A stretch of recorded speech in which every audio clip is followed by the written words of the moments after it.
भारत माता की, भारत माता की, भारत माता की।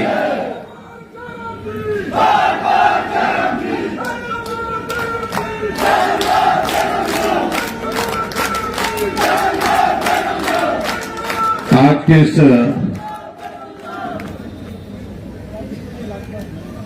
जन आक्रोश प्रदर्शन में जो आज हमारे कांगड़ा जिला के अंतर्गत यहां पर किया जा रहा है, जिनका भी आपने संबोधन सुना, बहुत जोरदार चुटकुली कहानी भी सुनाई हमने। भारतीय जनता पार्टी के हमारे वरिष्ठ नेता, राष्ट्रीय उपाध्यक्ष रहे, सांसद लोकसभा, सांसद राज्यसभा और वर्तमान में हमारा मार्गदर्शन करने के लिए हिमाचल प्रदेश में पार्टी के प्रभारी आदरणीय श्री अविनाश राय खन्ना जी, भारतीय जनता पार्टी के हमारे बहुत ही जुझारू अध्यक्ष जो रौनक लगाते हैं, ऐसे हमारे डॉक्टर राजीव बिंदल जी, हमारे कांगड़ा के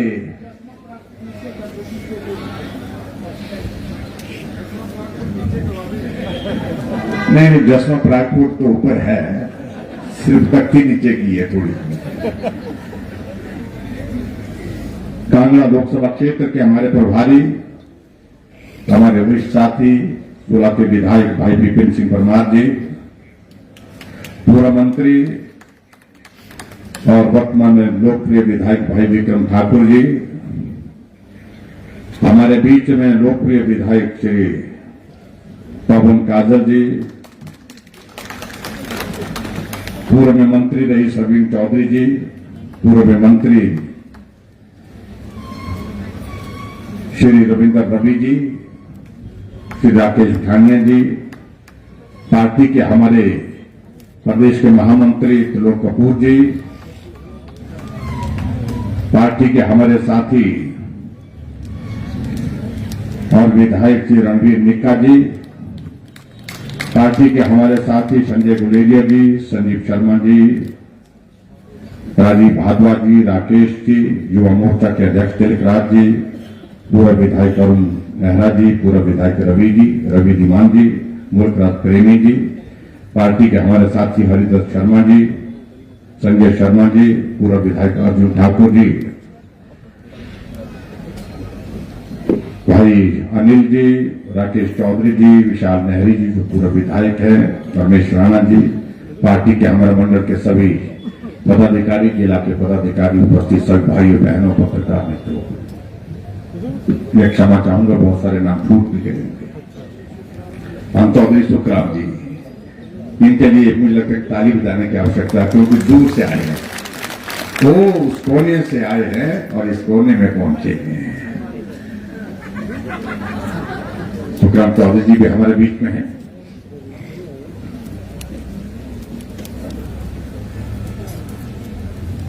आज की इस जन आक्रोश रैली में आप सब लोग बहुत ऊर्जा के साथ, जोश और जुनून के साथ यहां पर शामिल हुए। मैं पार्टी के संगठन के सभी नेताओं को जो मंच पर बैठे हुए हैं और पार्टी के सभी कार्यकर्ताओं जो सामने बैठे हैं, आप सबका अभिनंदन करता हूं, आप सबका बहुत बहुत आभार करता हूं, बधाई देता हूं। कोई कल्पना नहीं कर सकता कि छोटे से 1 साल के कार्यकाल में लोग सड़कों पर, चौक पर, चौराहे पर खड़े होकर के सरकार के खिलाफ इस कदर खड़े हो जाए। कुछ तो हुआ होगा और कुछ नहीं, बहुत कुछ हुआ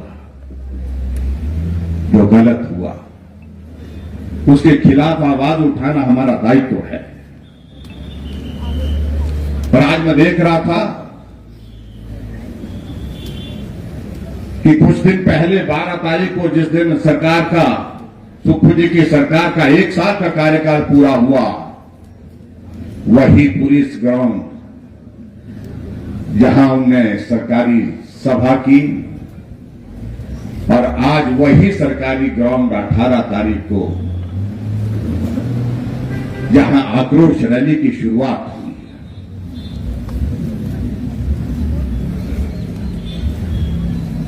सबसे बड़ी बात, एक चीज को वहां पर देख सकते हैं कि 12 तारीख के वो जश्न, जिसका जश्न उन्होंने कहा कि जश्न मना रहे हैं 1 साल के कार्यकाल का, और वहां के हालात क्या थे। कुर्सियां पीछे खाली हो रही थी, मुख्यमंत्री भाषण दे रहे थे। और आज 18 तारीख को जब आक्रोश रैली का आयोजन किया जाता है कि जिस तरह से हमारे जोश और जुनून के साथ हमारे साथी उस मैदान में खड़े हुए, बिना साधन के, बिना सुविधा के, अपनी व्यवस्था से वहां पर पहुंचे और कार्यक्रम में भाग लेने के बाद यहां आज इस चौक पर जहां इकट्ठे हुए हैं, कुर्सी तो छोड़िए, लेकिन आदमी के साथ आदमी सटा होकर के खड़ा हुआ है। कितने दिल धरने की जगह। मुझे लगता है कि अंदाजा लग जाना चाहिए कि क्या होने जा रहा है आने वाले समय में। और मुझे लगता है कि कांग्रेस के बहुत सारे नेताओं को इस बात का इल्म भी हो गया है, अंदाजा भी लग गया है कि आने वाला वक्त बहुत खराब है। अभी जो जश्न मनाने की बात चली कांग्रेस के 1 साल के कार्यकाल की,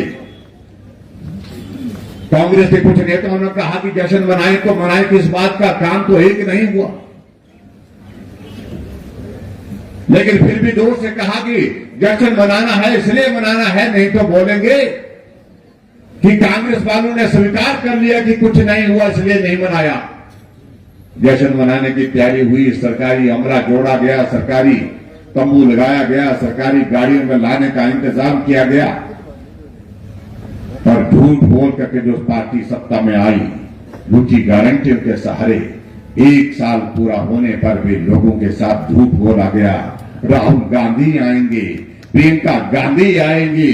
प्रियंका तो हिमाचल प्रदेश में थी और शिमला में धूप सेकती रही, लेकिन कहा कि मैं जश्न का हिस्सा नहीं बन सकती हूं क्योंकि तुम नालायकों ने एक भी काम 1 साल में किया नहीं, जश्न मनाने के लायक नहीं, मैं इससे दूर ही ठीक हूं, शिमला से भी आ नहीं।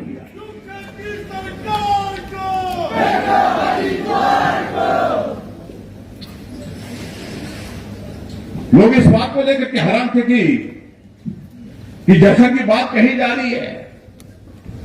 फिर कुछ लोगों ने कहा कि जश्न इसलिए मनाया जा रहा है कि भाई जैसे कैसे 1 साल तो निकल गया, उम्मीद नहीं थी।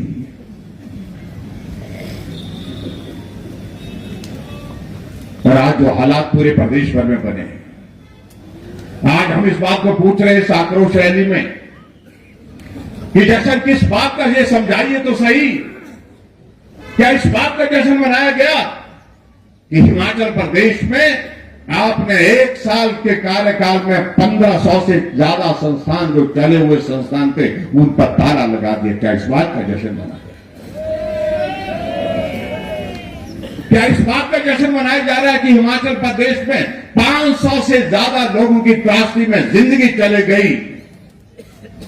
इस बात का जश्न मना रहे हैं क्या इस बात का जश्न मना रहे हैं कि हिमाचल प्रदेश में, जिस हिमाचल में एक भी व्यक्ति घर के बिना नहीं था, आज 15,000 लोग उस त्रासदी की वजह से बेघर हुए पड़े हैं? इस बात का जश्न मना रहे हैं।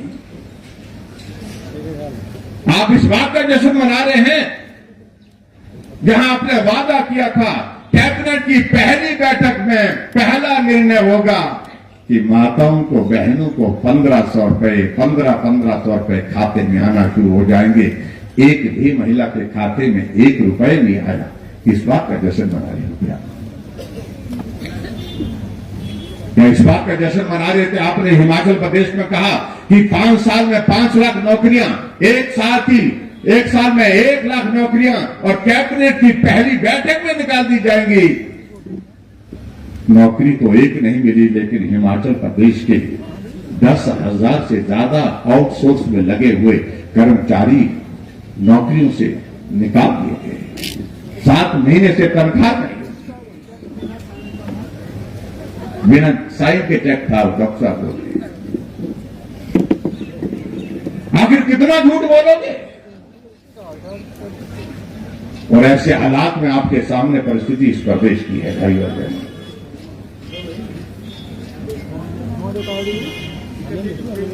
हमने भी त्रासदी का दौर देखा, 2 साल का कोविड का दौर रहा, लेकिन उसके बावजूद भी काम हो रहा था। सड़क का काम चला हुआ था, पुलों का काम चला हुआ था, स्कूल के भवन का काम चल रहा था, कॉलेज का भवन बन रहा था, हॉस्पिटल का भवन बन रहा था, चारों तरफ विकास हो रहा था।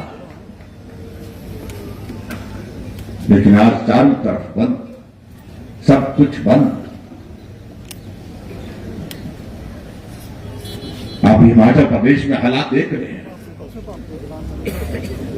6 महीने बाद इस बात में गीत गाते गुजार दिए, जयराम ने लोन लिया, जयराम ने लोन लिया, जैसे कि मैंने ही लिया, आज से पहले कभी लिया ही नहीं।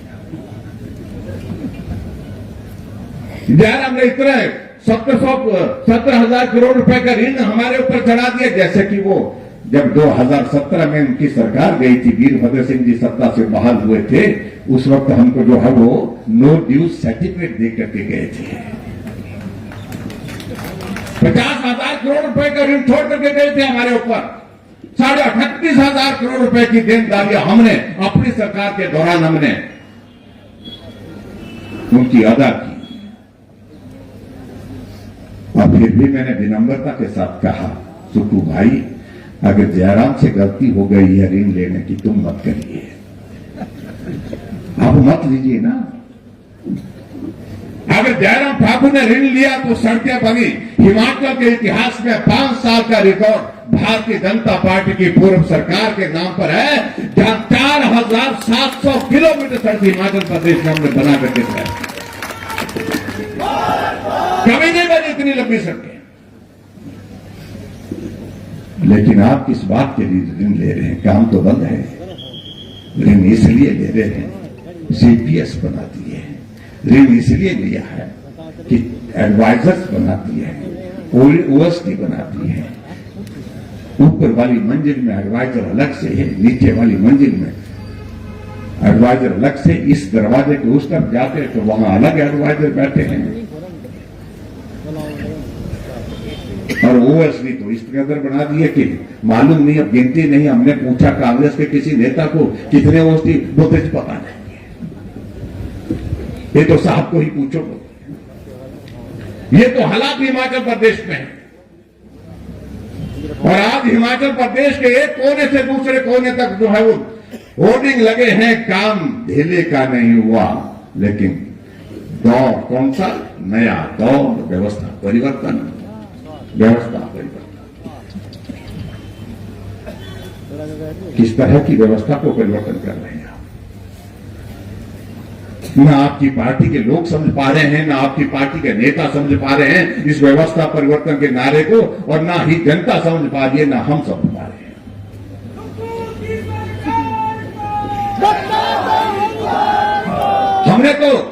हमने तो हिमाचल प्रदेश में 2 सालों में लगभग 6,000 करोड़ लिया था ऋण, और यहां तो 1 साल में कितना हो गया डॉक्टर साहब? 14,000 करोड़ रुपए ऋण हो गया। 14,000 करोड़। क्या होगा आने वाले समय में?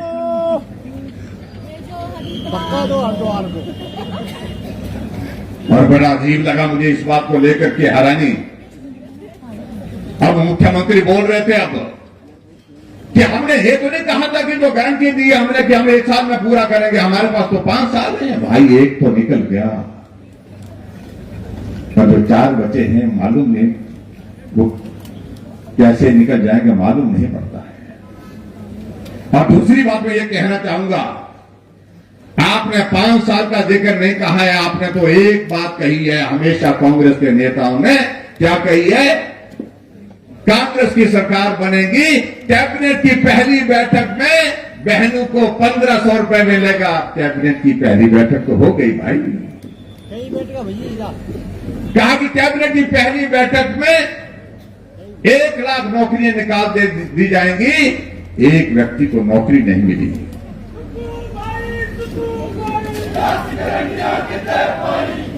अब जवाब देना मुश्किल हो गया। लगा दो हरिद्वार को। भाई बहनों, हरिद्वार जाकर के भी मुझे लगता कि हरिद्वार के प्रति हमारी श्रद्धा है। बहुत सम्मान है और उसको भी अपवित्र करने की बात मुझे लगता है कि हमको नहीं करनी चाहिए।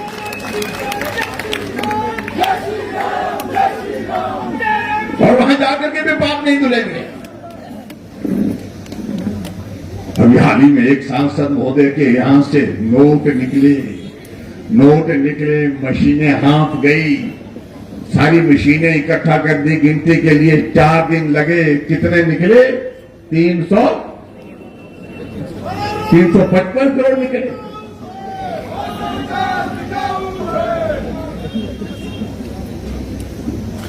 मुझे मालूम नहीं आंकड़ा कितना, 300 से 350 से ऊपर गया है, 350 करोड़ से ऊपर का।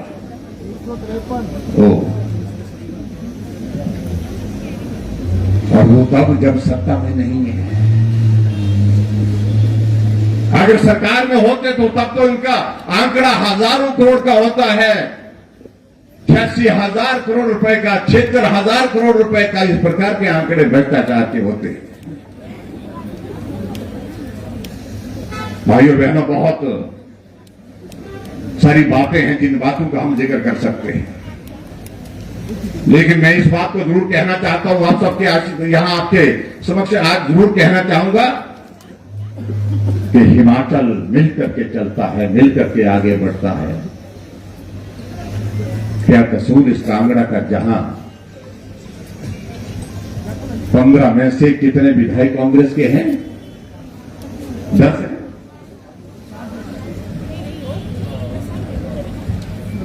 और मंत्री 1 साल में 1 दिया, 1 साल पूरा होने के बाद फिर 1 और जोड़ा गया। ये कांगड़ा को जलील करने की बात है। भारतीय जनता पार्टी की सरकार थी, 4 मंत्री थे।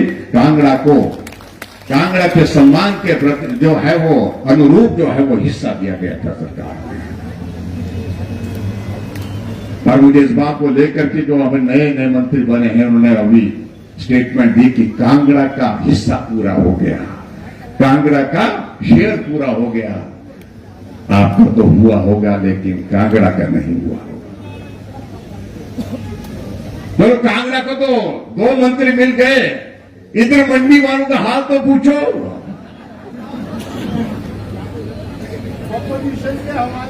और हिमाचल प्रदेश में 2 बड़े जिले हैं, कांगड़ा जहां 15 है और छोटा भाई मंडी 10 विधानसभा क्षेत्र हैं। 10 में से 9 भाजपा के हैं, एक मुश्किल से जीत करके आए हैं, वो भी अभी तक इंतजार में बैठे हैं।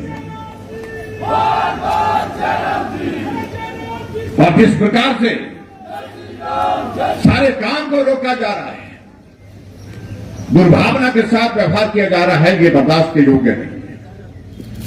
और मुझे लगता है कि हम क्षेत्रवाद की बात को लेकर के हम विश्वास नहीं करते, लेकिन जब अन्याय होता तो उसके खिलाफ आवाज बुलंद करना हमारा जिम्मा है। इसलिए कांगड़ा और मंडी इस अन्याय के खिलाफ जरूर बात करेंगे, जरूर आवाज उठाएंगे। इस बात को मैं बड़ा साफ कहना चाह रहा हूं।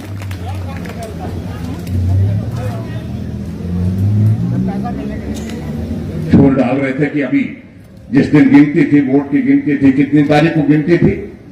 अभी थी गिनती 4 राज्यों की 3 तारीख को विधायक दल की बैठक बुला दी गई शिमला में। कांग्रेस वालों ने जश्न का इंतजाम कर दिया, ढोल नगाड़े जो है लगा करके जमा करके रख दिए गए कि सरकारें बनेंगी। और कहां बनेगी? राजस्थान में भी बनेगी, मध्य प्रदेश में तो पक्का बनेगी। छत्तीसगढ़ के बारे में तो कहते थे छत्तीसगढ़ तो मॉडल है, मॉडल पूरे देश भर में लागू होगा।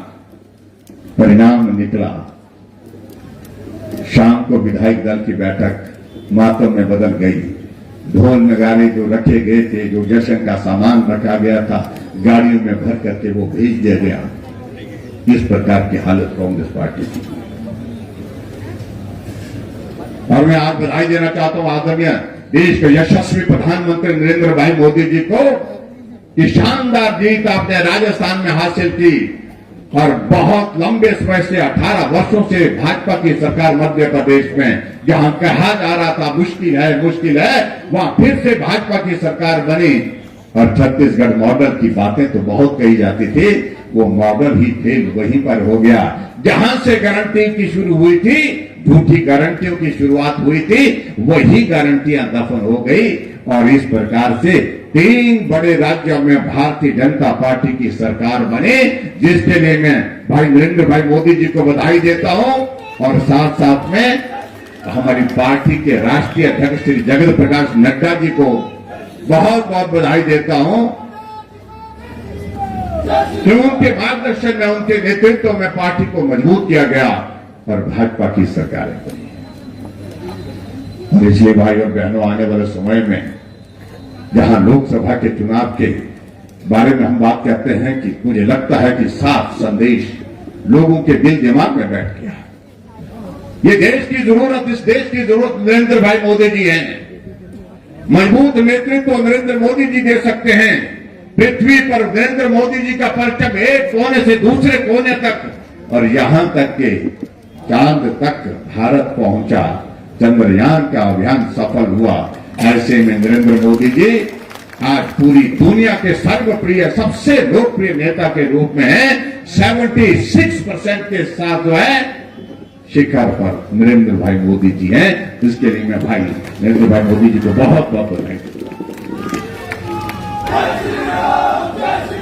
इसलिए भाई और बहनों, मेरा आप सबसे यही निवेदन है, ये वर्तमान कांग्रेस की सरकार को उखाड़ फेंकने का आपका रुख हमको बड़ा साफ और स्पष्ट दिख रहा है, इसमें कोई दो राय नहीं है। लेकिन इसके साथ साथ में हमको आने वाले समय में जो कुछ महीनों के बाद लोकसभा का चुनाव है, 3 राज्य जीते हैं और हैट्रिक बनी है। हैट्रिक के बाद फिर हैट्रिक नरेंद्र भाई मोदी जी तीसरी बार देश के प्रधानमंत्री बने। इसके लिए हम सब लोगों को काम करना है, इसके लिए हम सब लोगों को मेहनत करना है। और उसके लिए मैं यही कहूंगा, कोई ताकत नहीं रोक सकती है। देश के प्रधानमंत्री के नाते नरेंद्र भाई मोदी जी ने 1 दशक पूरा किया है, दूसरा दशक शुरू होने जा रहा है। जब हम दशक का जिक्र करते हैं तो कांग्रेस वालों का दिल धड़कना शुरू कर जाता है। अब लंबा इंतजार कैसे करेंगे, इतना लंबा कैसे करेंगे भाई? वो तो करना पड़ेगा, कोई रास्ता नहीं है। बहुत उछल रहे थे, 1-2 राज्य में सरकारें बन गई और आज मैं बड़ा साफ कहना चाह रहा हूं, जो सरकारें बनी हैं वो ठीक तरह से देख लेना, चल पाए। और यहां तक मैं हिमाचल के संदर्भ में यही कहूंगा, शोर डाला जा रहा है कि ये होगा वो होगा, हम तो कुछ नहीं, हम तो जनता की आवाज को बुलंद करेंगे। और जनता की आवाज जब इस कदर बुलंद होगी, उस आवाज के सामने ये सरकार धराशाही हो जाएगी। मैं इस बात को जरूर कहना चाहूंगा कि आने वाले समय में भविष्य भाजपा का है, चाहे देश में है चाहे वो प्रदेश में है। उसमें आप सबका सहयोग, आप सबका समर्थन, आप सबका आशीर्वाद हमेशा मिलता रहा है। और आज के इस कार्यक्रम में मैं इतने कहना चाहता हूं कि जो गारंटियां, झूठी गारंटियों के सहारे सरकार बनाई गई है, हम उन सारी बातों का जिक्र लोगों तक कहने की आवश्यकता नहीं। हम लोग इस बात को लेकर के बड़ा साफ कह रहे हैं, स्पष्ट शब्दों में कह रहे हैं कि दौर आने दीजिए, अभी निपटा देंगे। गोबर की झूठी गारंटी, दूध की गारंटी और सारी बातों को लेकर मैं एक बात जरूर कहना चाहता हूं, आज देश में गारंटी के नाम पर सिर्फ एक व्यक्ति, एक नेता की गारंटी मान्य है और उस गारंटी को पूरा करने की गारंटी भी है और वो है नरेंद्र भाई मोदी जी। आओ हम आने वाले समय में इस काम के लिए डटे कि देश के प्रधानमंत्री बनने के लिए, बनाने के लिए नरेंद्र भाई मोदी जी के लिए पूरी ताकत के साथ लगे और हिमाचल प्रदेश की सरकार को उखाड़ फेंक करके बाहर फेंकने के लिए जो शुरुआत आप लोगों ने की है, इस काम को हम धीमा नहीं होने देंगे, इस जोश को हम कम नहीं होने देंगे, इस बात को हम सुनिश्चित करेंगे। इतनी बात कहते हुए आज के इस कार्यक्रम में आप बड़ी संख्या में यहां पर आए, आप सभी का बहुत अभिनंदन, आप सबका बहुत बहुत धन्यवाद। और मंच पर हमारे साथी जितने भी बैठे हैं, पार्टी के संगठन के, पार्टी के नेता, सबका मैं धन्यवाद करता हूं कि आप लोगों ने इस कार्यक्रम को सफल बनाया। और कल से विधानसभा का सत्र है और विधानसभा के सत्र में जो तापमान आपने यहां बढ़ाया है धर्मशाला का, सर्दी के मौसम में इसको और ज्यादा बढ़ाने की कोशिश करेंगे। इतनी बात कहते हुए आप सबका बहुत बहुत धन्यवाद। भारत माता की, भारत माता की।